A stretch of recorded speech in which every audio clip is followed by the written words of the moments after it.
네, 오늘 이 새벽에도 주님의 말씀을 듣고 또 기도함으로 하루를 시작하기 위해 오신 우리 성도님 모두를 한 분 한 분 축복하고, 또 오늘 하루도 찬송하라 찬송하라 하나님을 찬송하라 했던 것처럼 하나님을 찬송할 수 있는 일들이, 또 그런 일들이 생기지 않는다 할지라도 하나님을 찬양하고 하나님께 감사하는 귀한 하루가 되길 축복합니다. 오늘 읽은 이 47편의 말씀의 주제라고 해야 되나요? 제가 이 말씀을 준비하면서 보는 성경에는 이렇게 되어 있어요. 하나님의 우주적 왕권에 대한 찬양이라고 되어 있어요. 우리가 가진 성경으로는 그냥 고라자손의 시, 인도자를 따라 부르는 노래 이렇게만 나오는데, 주제 이렇게 장별로 주제가 나와 있거든요. 하나님의 우주적 왕권에 대한 찬양. 그러니까 이 말씀을 보시면서도 보았겠지만, 계속 찬양하는 이유가 뭐냐면 하나님이 다스리심에 대한 것을 찬양하고 있는 거예요. 1절, 2절도 보면요, 만민을 향해서 지존하신 여호와, 온 땅의 주인, 온 땅의 왕이신 하나님을 찬양해라 라고 이야기를 하고 있고요. 또 3절, 4절은 그 온 세상의 왕으로서, 온 세상의 왕으로서 만민을 이스라엘 백성들 선민의 발 아래 복종케 하신 여호와의 은혜를 선포하며 또 찬양하는 내용이고, 또 5에서 7절은 온 세상을 다스리는 왕의 보좌에 오르시는 여호와로 인한 그 감격을 노래하면서 또 사람들에게 하나님을 찬양하라고 하는 그 내용들이 나오지 않습니까? 그리고 또 마지막 8절에서 9절은 거룩한 보좌에 앉으셔서 이 열방을 다스리시는 여호와의 하나님의 그 위엄을 선포하고 또 찬양하는 내용이고, 그래서 그냥 찬양, 왕권에 대한, 하나님에 대한 찬양이다라고 이렇게 이야기를 해놓은 것 같아요. 오늘 이 말씀을 통해서도 두 가지만 보려고 하는데, 먼저요, 1절을 보면 지금도 조금 전에도 얘기했지만 너희 만민들아 손바닥을 치고 박수치라는 얘기 아니겠습니까? 그리고 즐거운 소리로 하나님께 외칠지어다, 찬양하라는 얘기거든요. 근데 그 이유가 2절에서 이렇게 설명을 하고 있어요. 2절 다 같이 한번 읽어볼까요? 지존하신 여호와는 두려우시고 온 땅에 큰 왕이 되심이로다. 아멘. 그러니까 찬양하라는 거예요. 왜? 하나님은 지존하신 분이고 또 두려우신 분이고 온 땅에 큰 왕이 되시니까 박수치면서 큰 소리로 하나님을 찬양해야 된다. 그것이 마땅하다라고 이렇게 이야기를 하고 있다는 거죠. 여러분, 세상에 수많은 왕들이 있어요.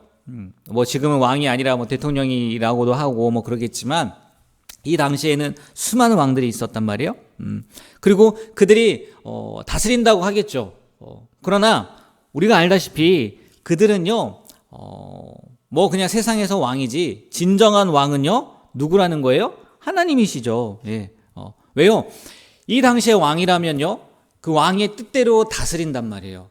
그 절대 군주 시대라고 하지 않습니까? 근데 이 세상을요, 누가 다스리는 거예요? 하나님이 다스리는 거죠. 그들이 다스리는 것처럼 보이지만 그 배후에는요, 누가 계시는 거예요? 만왕의 왕, 만주의 주 하나님이 계시는 거예요.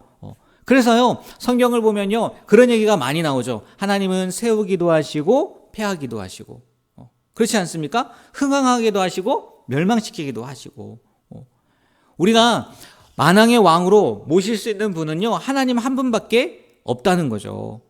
이 세상 모든 일은요, 정말 하나님의 뜻대로 움직인다는 거예요. 그것만으로도 하나님을 찬양해야 될 이유가 되는 거고, 그것만으로도 하나님을 찬양할 근거가 된다는 거죠. 여러분, 이 찬양이라는 것이요, 우리가 찬양한다, 그거는요, 그 존재에 대한 그만한 가치가 있기 때문에 찬양하는 거잖아요. 여러분, 아무나 보고 찬양합니까? 물론 지금 우리 하나님 얘기하지만, 여러분, 그 팬심이라고 해야 되나요? 그 연예인들을, 그들은 찬양이라는 표현이 좀 그렇지만 왜 그들이 그렇게 열광을 하는 거예요? 그들에게 그만한 가치가 있는 거란 말이에요. 자기들에게는. 그러니까 팬심이라고 해서 쫓아다니는 거고, 오빠하고 누나인가 모르겠어요, 이렇게 하고 그러는 거 아니겠어요? 그만한 가치가 있으니까 그런 거란 말이에요. 우리가 하나님을 찬양해야 될 이유요, 하나님에게는요, 그럴 가치가 차고도 넘친다는 거예요. 다스림에 대해서 말씀을 드렸는데, 잘 생각해 보세요. 이 세상 왕들과는요, 하나님은요, 절대적으로 달라요. 뭐가 다른 줄 아세요? 하나님은요, 절대 공의로 다스리시는 거예요. 보세요. 지금 우리나라, 우리는 얘기하기가 좀 그렇지만 다 다 네 편 내 편이잖아요. 이 사람 얘기 들으면요, 이 사람 얘기가 맞는 것 같고, 저 사람 얘기 들으면 저 사람 얘기가 맞는 것 같고 다 그래요. 왜? 팔이 안으로 긋거든요. 근데요, 하나님은요, 좌로나 우로나 치우치지 않으세요. 그의 다스림은요, 정확하단 말이에요. 공의로 다스린다고요. 그리고요, 그의 다스림은요, 흠이 있어요, 없어요? 없어요. 예. 흠이 있을 수가 없죠. 그리고 우리가 자주 말씀을 드리면 하나님은 선하시다고 말씀을 드렸잖아요. 하나님은 선하시단 말이에요. 완전하신 분이란 말이에요. 그리고 어떤 신이요, 아니 자기 하나밖에 없는 아들을 네? 그 피조물을 위해서 내어주겠습니까? 어떤 존재가 그러겠어요. 근데 우리 하나님은 그런 하나님이라는 거예요. 그러니까요, 찬양 받으시기에 합당하다는 거죠. 합당하다는 거. 우리가요, 이 하나님을요, 잘 알죠. 잘 알죠. 예, 모르는 분이 여기 누가 계세요? 근데 오늘 말씀에 보면요, 6절을 보면요, 찬송하라, 하나님을 찬송하라, 우리 왕을 찬송하라. 이게 누구 보고 하는 얘기일까요? 본인한테 하는 얘기일까요? 본인의 영혼을 향해서 찬송하라 이렇게 하는 얘기일까요? 아니에요. 이 시편을 보는 사람들, 듣는 사람들, 다시 말해서요, 세상을 향해 외치는 걸 거란 말이에요. 우리가 믿는 하나님, 나의 하나님은 찬양받기에 합당하신 분입니다. 그러니까 여러분들도 뭐 하라는 얘기예요? 찬양하는 얘기일 거란 말이에요. 저는 그렇게 보이더라고요. 지금 만민에게요, 세상 사람들에게요, 하나님만이 왜 찬양받아야 되는지 증거하고요. 그러니까 여러분들 뭐 하라고요? 찬양하라고 외치고 있는 거란 말이에요. 여러분, 이 말씀을 통해서 우리가 뭘 깨달아야 되겠습니까? 다른 거 아니에요. 내가 찬양하는 하나님, 내가 믿는 하나님도 세상 사람들에게 찬양할 수 있도록 뭐 하라는 얘기예요? 선포하라는 얘기 아니겠습니까? 알려주라는 얘기 아니겠습니까? 우리가 믿는 하나님을 진짜 참 하나님으로 믿는다면요, 가만히 있을 수 없다는 거예요. 잠잠히 있을 수 없다는 거예요. 여러분, 만나는 사람들에게 이 하나님을요, 선포하고 하나님의 이름을 높이게 되길 주님의 이름으로 부탁드립니다. 네, 그게 우리가 해야 될 일이라는 거죠. 그리고 4절을 보면요, 우리 4절 말씀도 한번 읽어볼까요? 우리를 위하여 기업을 택하시나니 영화로다. 아멘. 여기서 기업이 뭔가 봤더니요, 근데 우리에게 주신 어떤 상급, 이게 아니더라고요. 이 말씀의 문맥을 보니까 우리를 위하여 기업을 택하시나니 라는 이 기업은요, 가나안 땅을 이야기한다는 거더라고요. 가나안 땅. 그러니까 하나님께서 이스라엘의 조상들인 그 아브라함과 이삭과 야곱에게 가나안을 그 자손들의 기업으로 주시겠다고 약속했고, 또 그 약속을 어떻게 하셨습니까? 이루셨다고요. 근데요, 그 과정을 보면요, 하나님께서 아브라함에게 약속하신 뒤로요, 400년이 지나서야 가나안 땅을 밟게 되고요. 400년이 지나서야. 그렇잖아요? 우리가 출애굽 생각하면 되잖아요. 400년이 지나서야 그 가나안 땅을 밟게 되고요. 그리고 하나님이 주신 그 기업 가나안을 완전히 차지하기까지요, 100년의 시간, 그로부터 500년의 시간이 흐른다는 거예요. 사사시대를 지나서 다윗 시대가 되어서야 그 가나안 땅을 완벽하게 차지했단 말이에요. 그러니까 근 1000년이 걸렸다고 얘기를 하더라고요.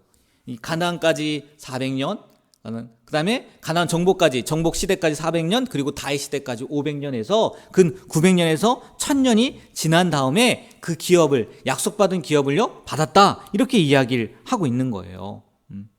지금 이 시대가요, 다윗 이후의 시대이지 않습니까? 고라자손의 시 맞잖아요. 다윗 이후의 시대에 하나님이요, 진짜 그 이전에 약속을 하셨음에도 불구하고요, 이제서야 1000년, 말이 1000년이죠. 1000년이 되어서야 그 약속을요, 완벽하게 기업으로 받았다는 거예요. 느리죠. 너무 느려요. 왜 이렇게 느린지 모르겠어요. 그러나 그 하나님의 약속은요, 반드시 어떻게 된 거예요? 지켜진 거예요. 이 말씀을 준비하다가 그 주석을 보니까 이걸 이렇게 설명을 하더라고요. 하나님이 처음 약속을 주시고 오랜 세월이 흐른 후에야 그 약속을 이루신 것은 가장 적합한 때를 찾으셨기 때문이다 라고 얘기를 해요. 가장 적합한 때를. 그래서 인간적인 생각으로는요, 이 1000년이라는 시간이 가장 적합한 때였을까? 라는 마음이 들어요. 그런데 하나님은요, 처음에도 말씀드렸던 것처럼 모든 것을 다스리고, 정말 선하고 공의롭고 정의롭게 다스리시는 분이란 말이에요. 그분에겐 실수가 없단 말이에요. 그렇다면 이 1000년이 지난 때 이 그 주석학자가 이렇게 해놓은 것처럼 그때가요 가장 적합했기 때문에 그제서야 완전하게 그 기업을 차지할 수 있었을 거라고 믿을 수밖에 없죠. 믿을 수밖에. 우리의 삶 가운데에서도 마찬가지라는 거예요. 하나님께서 약속하셨다면 하나님께서는요 그 약속을 어떻게 해요? 틀림없이 이루어주세요. 틀림없이 이루어주세요. 그 하나님을요 우리가 의심하지 않고 믿고 나아가게 되길 주님의 이름으로 축복합니다. 물론 우리는 1000년 못 살죠. 길어야 100년이에요. 100세 시대. 그 전에 하나님의 뜻이 이루어지길 원하고 그 전에 하나님의 방법들이 날량한 계획들이 나타나길 원하는 마음요 누구보다도 저도 잘 알아요. 그러나 아까 조금 전에도 말씀드렸던 것처럼 내 생각이 아니라 내 때가 아니라 하나님의 때에 그 약속을 이루신 것은 가장 적합한 때를 찾으셨기 때문이라는 이 말씀은 아니지만 이 해석이요 우리의 생각 가운데요 남아 있었으면 좋겠어요. 그리고 이걸 떠나서 하나님이요 우리에게 확실하게 약속하신 것이 무엇이냐면 하나님 나라예요. 그렇지 않습니까? 하나님 나라라고요. 이 세상 그 어떤 것과도 비교할 수 없는 것이 바로 하나님 나라인 줄 믿어요. 그 약속만큼은요 우리는요 확실하잖아요. 여기 의심하는 분이 어디 계세요? 그 확실한 약속을 잡고서라도요 우리가 이 땅 가운데 하나님을 생각하며 또 하나님 약속을 이루실 하나님을 기억하며 살아가게 되길 주님의 이름으로 부탁드립니다. 말씀 한 가지만 읽어드리고 말씀을 마무리할게요. 히브리서 11장 13절 말씀이에요. 이 사람들은 다 믿음을 따라 죽었으며 약속을 받지 못하였으되 그것들을 멀리서 보고 환영하며 또 땅에서는 외국인과 나그네임을 증언하였으니. 우리뿐만이 아니라 믿음의 선진들도요 약속을 믿었어요. 그러나 그 약속이 이루어진 것을 봤다고요? 받지 못했다는 거예요. 멀리서 보고 환영했고요. 이 땅에서는요 그냥 외국인과 나그네처럼 살았다는 거죠. 우리만 아니더라고요. 우리만이. 우리가 이 말씀 가운데 있는 그 믿음의 조상들의 그 고백을 통해서도 이 땅 가운데 살면서 힘을 얻고 위로를 얻게 되길 다시 한번 주님의 이름으로 부탁드립니다. 기도하겠습니다. 하나님, 오늘도 생명 주셔서 주님 앞에 나와 주님의 귀한 말씀을 듣고 또 그 말씀 가운데 우리에게 무엇을 이야기하는지 알게 하시고 또 그 아는 것으로 끝나는 것이 아니라 우리의 삶 가운데 적용할 수 있는 시간을 주심에 감사드립니다.